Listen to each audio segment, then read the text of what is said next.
Bonjour, bonjour. Alors un petit essai du drone Parrot Cargo Mars que j'ai acheté en boutique. Donc on va faire un essai en extérieur sur un terrain bien dégagé. Je conseille quand même de le faire en extérieur parce qu'en intérieur dans une maison, c'est pas l'idéal. Il y a plein d'obstacles qui traînent et franchement c'est un peu dur à contrôler. Ça rentre dans les rideaux, dans les meubles. Donc vaut mieux faire un bel essai en extérieur. Donc j'ai rechargé mon drone.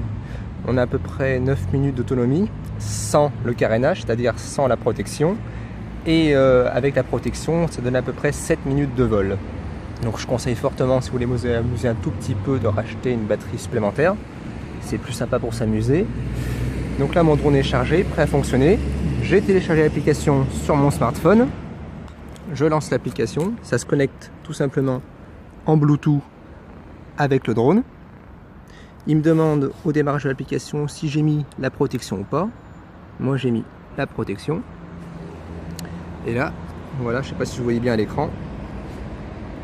On a la manette des gaz qui permet de monter ou descendre. Et à droite, on a la manette de la direction. Et en bas, vous avez une petite touche take-off. Take-off, tout simplement, si vous êtes bilingue, ça s'appelle décollage. Donc ce que je fais, tout simplement, j'appuie sur take-off.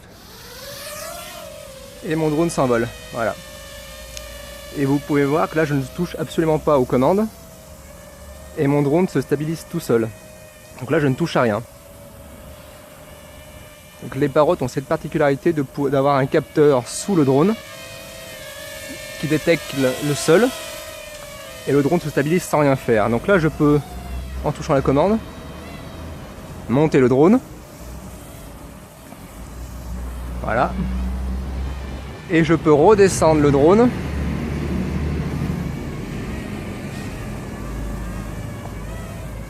et en sachant que vous avez un bouton emergency qui coupe les gaz en cas de pépin, ou alors landing, le drone se pose tout seul au sol, voilà.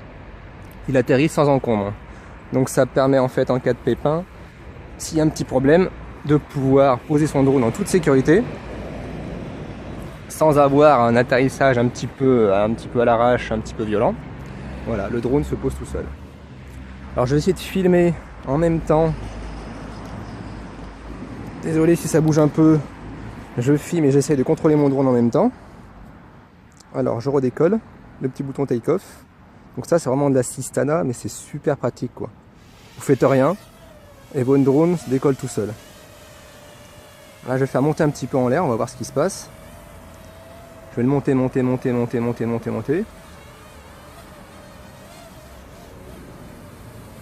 Alors en sachant que dans les paramètres, il me semble qu'on peut régler la hauteur maximale.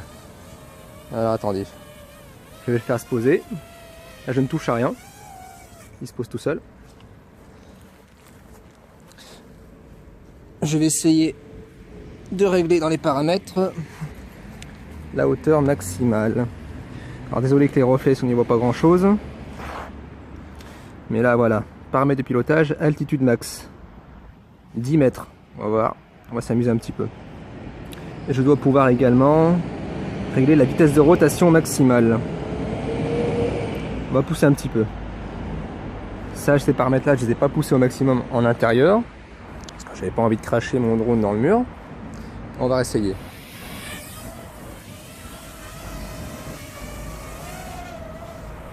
Ah ouais, là il monte beaucoup plus haut.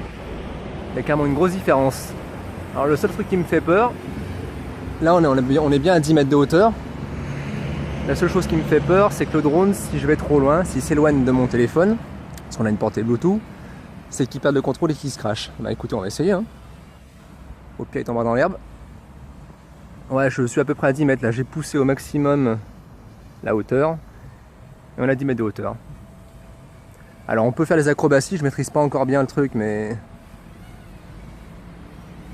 si je me rapproche. Mais le drone est étonnamment stable quoi. Pour un modèle à 99 €, franchement, ça ne bouge pas. Je sais pas si vous pouvez voir. Attendez. Il y a un petit truc sympa à faire. Là, je le bouge. Je vais le toucher exprès. Les doigts. Vous voyez ?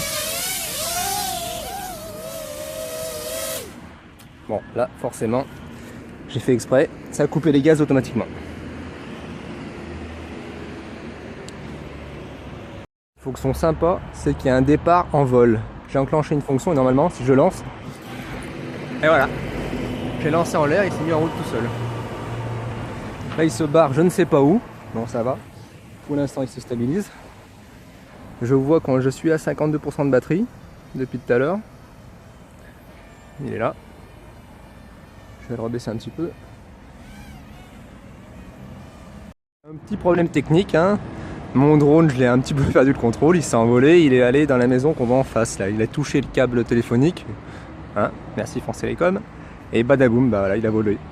Il était à 5-6 mètres de haut et il s'est vautré par terre. Je l'ai récupéré, il est intact. Et il décolle toujours, nickel. Tout va bien. Voici de retour après mon petit pépin technique. Donc on se retrouve avec mon petit drone. Je le fais avancer, voilà. Et franchement, c'est quand même assez vif au niveau du contrôle. Alors, je l'ai pas expliqué tout à l'heure, mais sur le on a une fonction qui fait des petits mouvements. Par exemple, si je choisis ça, voilà.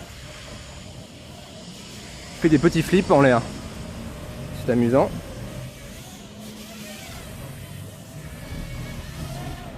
Alors là, attention, 8% de batterie. Donc voilà, on a joué à peu près 7-8 minutes. Et la batterie, ça me indique que c'est faible. Donc au bout d'un moment, il va se poser tout seul. Atterrissage forcé quand il aura plus de batterie. Ah, des fois, il s'enflamme un peu, je sais pas pourquoi, je ne touche à rien. Le drone s'envole. Donc d'où l'intérêt quand même d'y faire en extérieur. C'est quand même un peu plus sympa. Un peu plus sécurisé. Voilà, donc on a un petit drone simple.